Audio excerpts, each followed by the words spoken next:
Desde el programa Preguntas y Respuestas damos un saludo a todos los que estáis presentes en el día de hoy.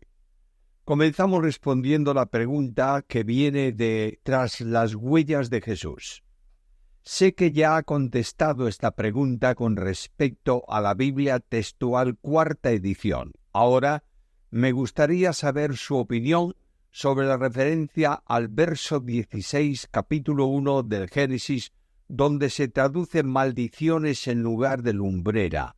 La explicación para esta traducción se encuentra en la página 1522, número 297. Mi pregunta es, usted como experto bíblico, ¿qué opina de la explicación de esta traducción? Lamentablemente no tengo la Biblia textual cuarta edición, pero no hay ninguna razón bíblica, ni técnica, ni idiomática, que sustente otra traducción que no sea la que tenemos en Reina Valera y en otras muchas Biblias, y también en la Biblia textual primera edición. Manuel Rodríguez. Para apoyar la posición del rapto pretribulación tenemos que quitar de la Biblia 2 Tesalonicenses 2. Lo que tenemos que quitar no es ningún texto bíblico, sino la ignorancia interpretativa. En el contexto de la epístola es sencilla. Las persecuciones que soportaba la Iglesia les habían hecho pensar que estaban en la tribulación. Ellos habían olvidado la enseñanza de Pablo. Por eso les dice, pero con respecto a la venida de nuestro Señor Jesucristo y nuestra reunión con Él, os rogamos, hermanos, que no os dejéis mover. Versículos 1 y 2 de ese mismo capítulo. Algunos les estaban enseñando doctrina incorrecta, de modo que confundían arrebatamiento con segunda venida. Por esa razón, les recuerda el tiempo de la tribulación que precederá a la segunda venida literal de Jesús a la tierra. Cuando mezclamos y confundimos, caemos en errores que nos dejan en evidencia. S.G.T. Silva escribe en portugués, estoy enviando este mensaje desde Brasil. Me gustaría que pudiese analizar, refutar y vencer el desafío exegético que fue colocado aquí en Brasil en un canal ateísta. Bueno, me manda el enlace del canal, lo he visto. Con cuidado ese vídeo. La traducción que ponen en el vídeo, hablando de asuntos de Estado en el Evangelio según Lucas, es incorrecta.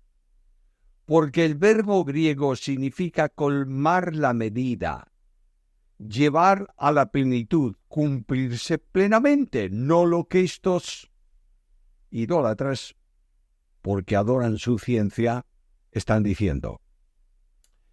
Mi consejo es dejar que todos ellos se dediquen a contradecir lo que grandes hombres analizaron y estudiaron en tiempo con el único objeto de hacer dudar la palabra.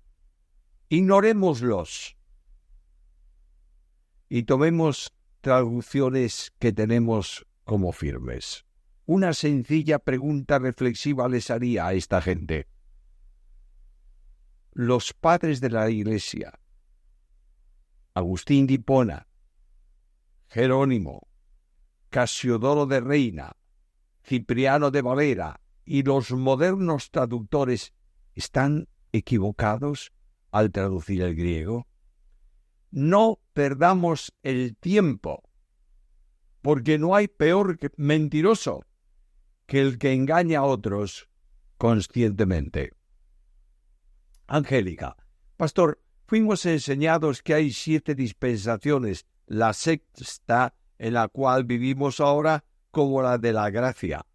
He seguido este programa hace mucho tiempo y siempre lo he escuchado decir que la gracia siempre ha estado presente en la historia del hombre. ¿No será más aceptable decir que en este tiempo estamos en la dispensación de la Iglesia? Naturalmente. Yo personalmente lo digo siempre. La única novedad, digamos novedad, para entendernos, de ahora no es la gracia que siempre estuvo, sino la Iglesia.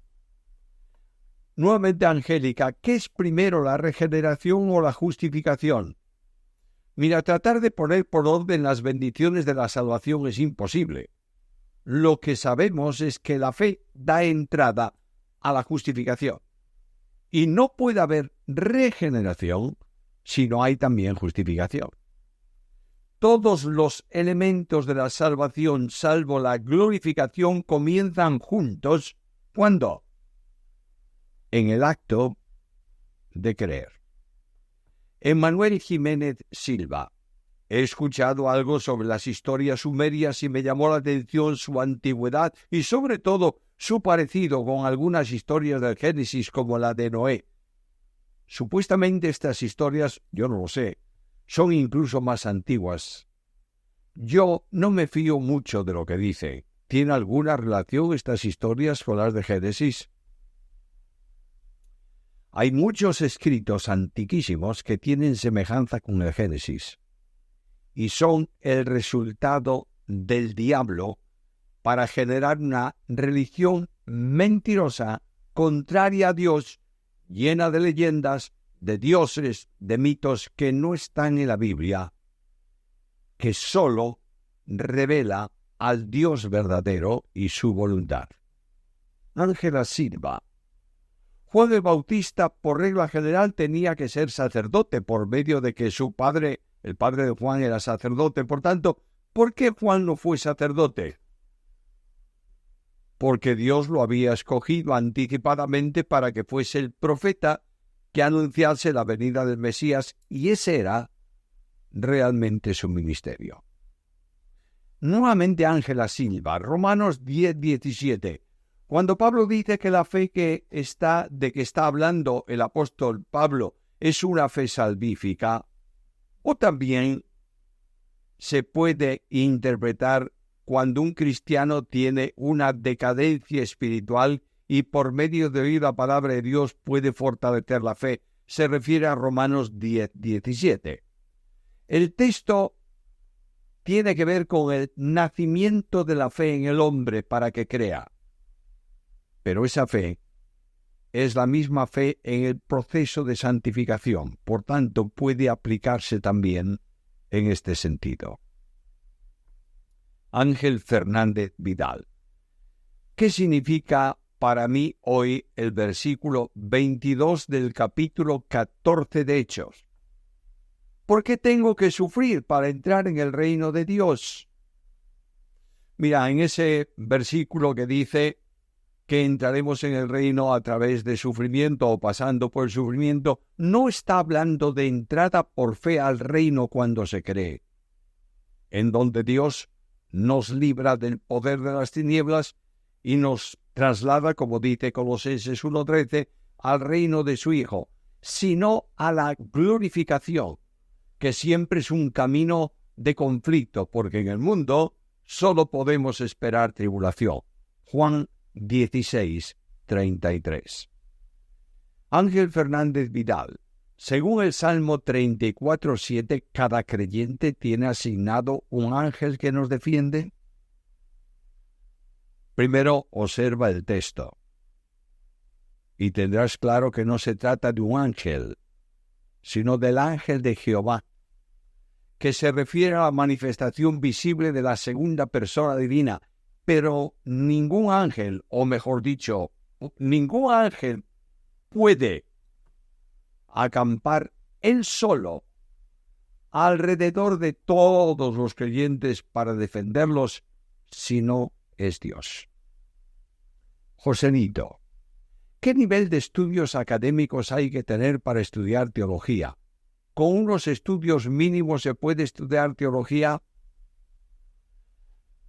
Si puedes leer y entender la Biblia, puedes estudiar teología, porque la teología es el tratado de Dios y la teología se toma de la Biblia. Ahora bien, para entrar en temas profundos de la teología, se requieren unos conocimientos mayores que los que puede tener un estudiante de secundaria.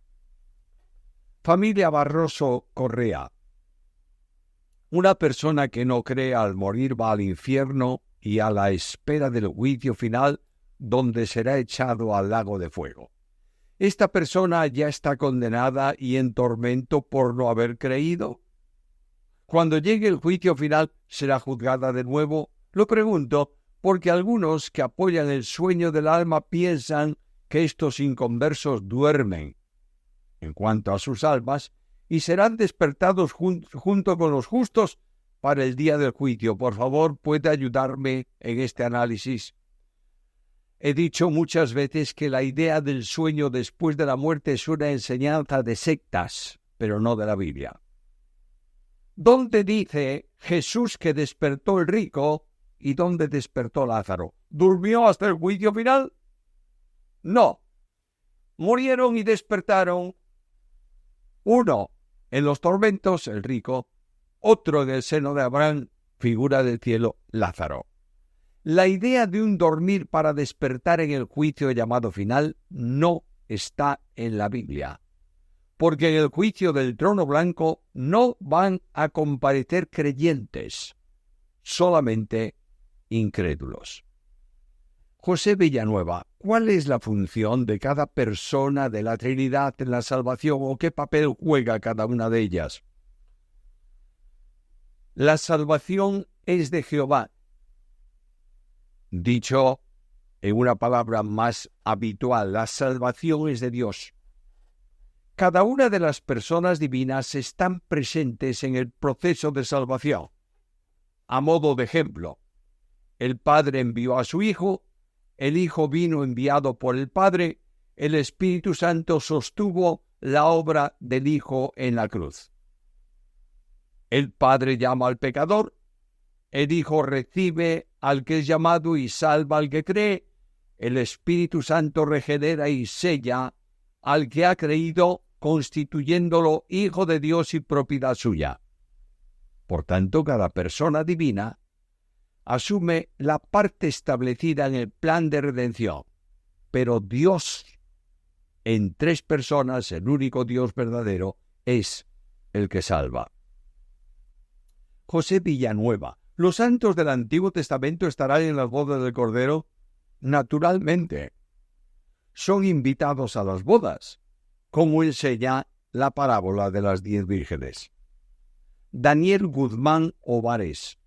Dios crea el alma de cada persona al momento de que el espermatozoide se une con el óvulo o ya existe desde antes. Mira, hay varias formas de entenderlo y hay una discusión histórica sobre esto. Pero personalmente, a nivel personal, creo que el alma como parte espiritual del hombre se transmite de los padres, como también se transmite la parte física del cuerpo. Ahora tenemos, yo diría, un comentario bastante extenso. Vamos a leerlo.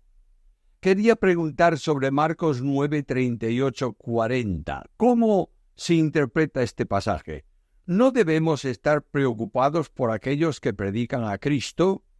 Pero hay algunos que predican que la salvación se pierde, si bien creer en Cristo, pero al creer que su salvación se pierde, ¿no es creer también en la ineficacia del sacrificio en la cruz e indirectamente creer que no fue perfecto?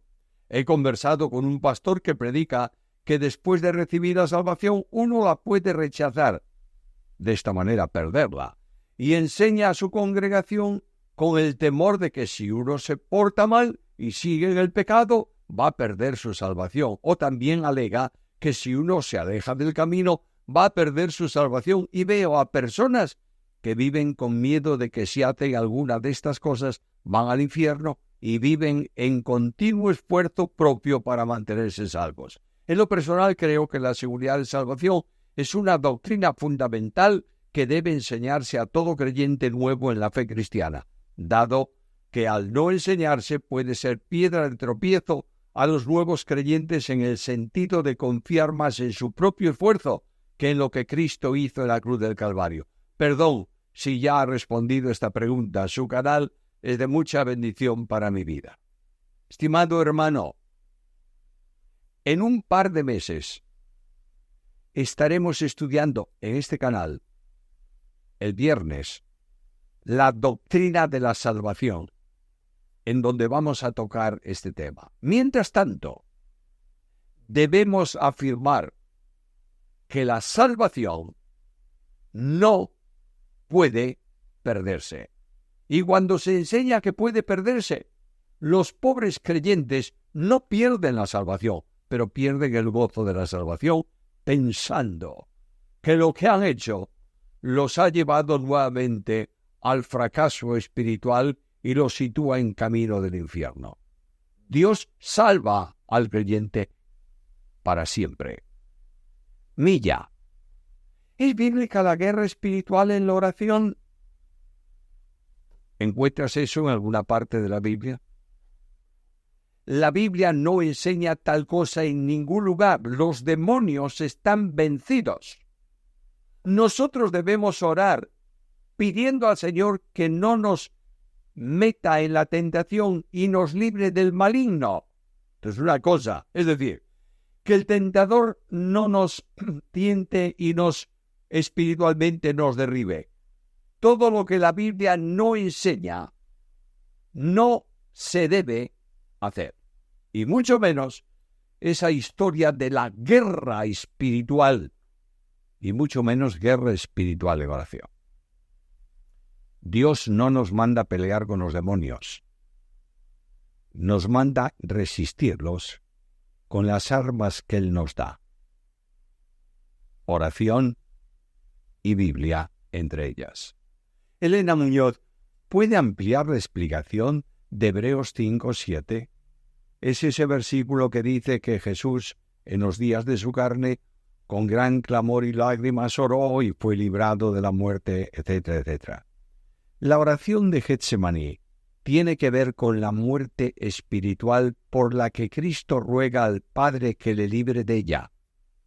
Cosa que ocurrió, ya que durante las horas de tinieblas Jesús sufrió el desamparo del Padre, es decir, gustó la muerte espiritual, pero luego Él mismo dice, todo está consumado.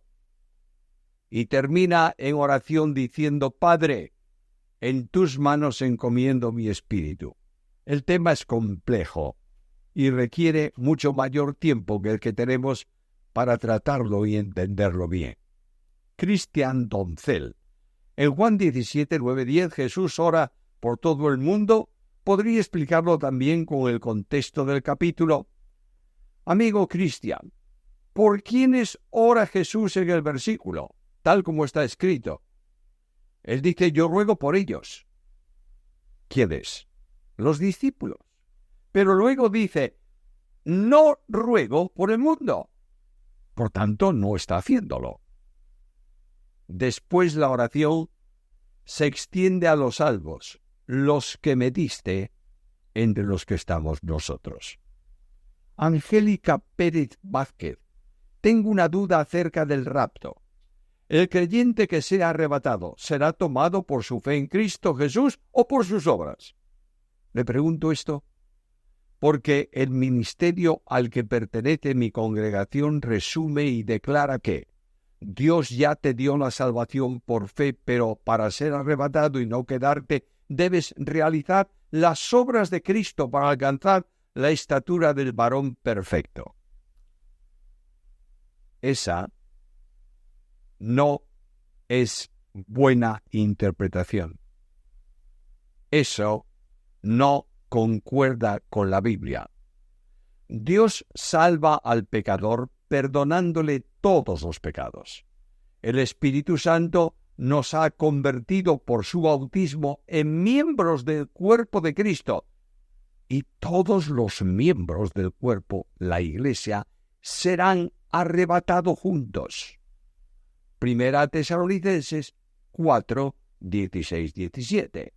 En el tribunal de Cristo daremos cuenta de nuestras obras y seremos recompensados. O, si no hemos hecho obras conforme a Dios, perderemos esas obras y seremos salvos como por fuego. La idea de que algunos quedan para perfeccionarse, antes de ir al cielo, es idéntico al purgatorio católico para la limpieza de los pecados no confesados. El varón perfecto de la Biblia es alcanzar la semejanza de Cristo que tendremos en plenitud al entrar en su presencia conforme al propósito del Padre. Romanos 8:29. Angélica Pérez Vázquez. ¿Qué pasará con aquellos que alguna vez buscaron al Señor pero se alejaron? ¿Se quedarán? Nadie busca a Cristo que no sea recibido por Él. La semilla caída en el camino pone de manifiesto que algunos oyen pero no creen, y lo mismo que la de pedregales y espinos. Estos anduvieron aparentemente con Cristo, pero no serán trasladados con la Iglesia porque no fueron salvos. Como decía el Señor, que dirán en aquel día: Señor, Señor.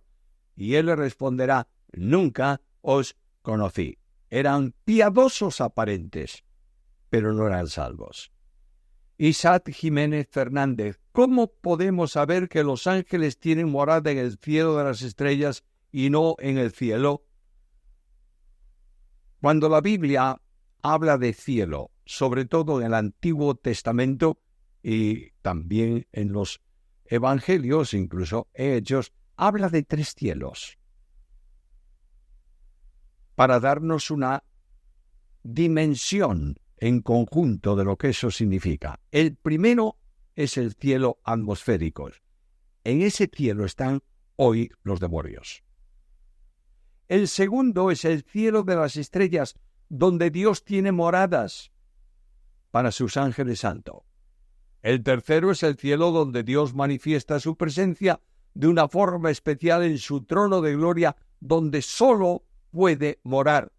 Estoy hablando en forma que podamos entenderlo humanamente, porque Dios es infinito, en donde Dios solamente puede morar, es decir, en el tercer cielo.